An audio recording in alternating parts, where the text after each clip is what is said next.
Headlines brought to you by Chitale बंधू.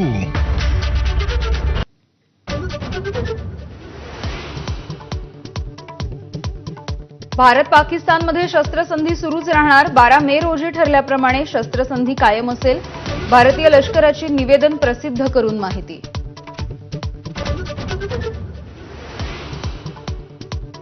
Operation सिंदूरची यशोगाथा जगाला सांगण्यासाठी 7 शिष्टमंडळांची घोषणा.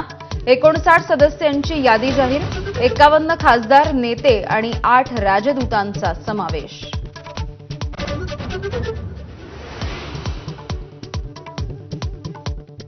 घाईघाईने शिष्टमंडळ पाठवण्याची गरज नव्हती, खासदार संजय राऊत यांचं वक्तव्य.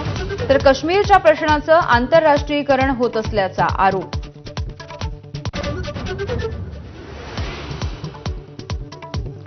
जगासमोर पर्दाफाश होण्याच्या भीतीनं पाकिस्तान घाबरला.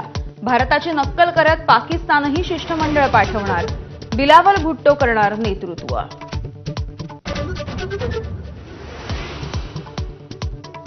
पहलगामच्या हल्ल्यादरम्यान पाकिस्तान उच्चायुक्तालयातील अधिकारी ज्योती मल्होत्राच्या संपर्कात होता. चौकशीमधून मोठी माहिती समोर. ज्योतीच्या पाकिस्तान ट्रिपचा खर्चही दानिशने केल्याचं उघड.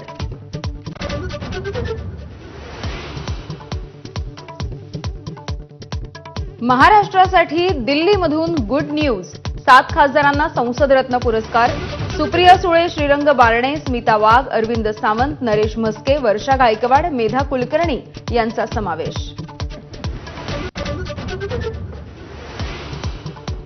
वाहतूक नियमांच्या पालनासाठी पुणे महानगरपालिकेची कठोर भूमिका.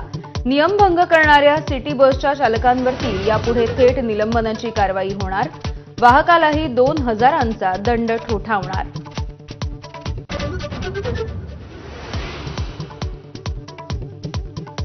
सोलापूर एमआयडीसीमध्ये कारखान्याला लागलेली आग 9 तासांच्या नंतरही धुमसतेच.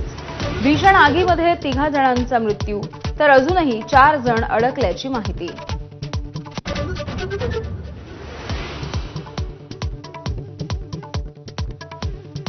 हैदराबादच्या गुलजार हाऊस जवळ भीषण आग. 17 जणांचा होरपळून मृत्यू, अनेक जण जखमी. अग्निशमन दलाच्या 11 गाड्या आणि 10 अँब्युलन्स घटनास्थळी. आयपीएलमध्ये आज सुपर संडे. पंजाब किंग्सचा राजस्थान रॉयल्स सोबत सामना तर दिल्ली कॅपिटल्स आणि गुजरात टायटन्स यांच्यामध्ये लढत.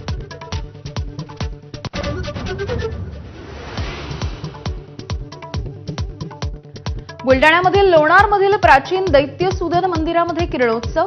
भगवान विष्णूच्या चरणी सूर्यकिरणांचा अभिषेक. खगोल आणि वास्तुशास्त्राचा अनोखा संगम. Headlines brought to you by Chitale बंधू.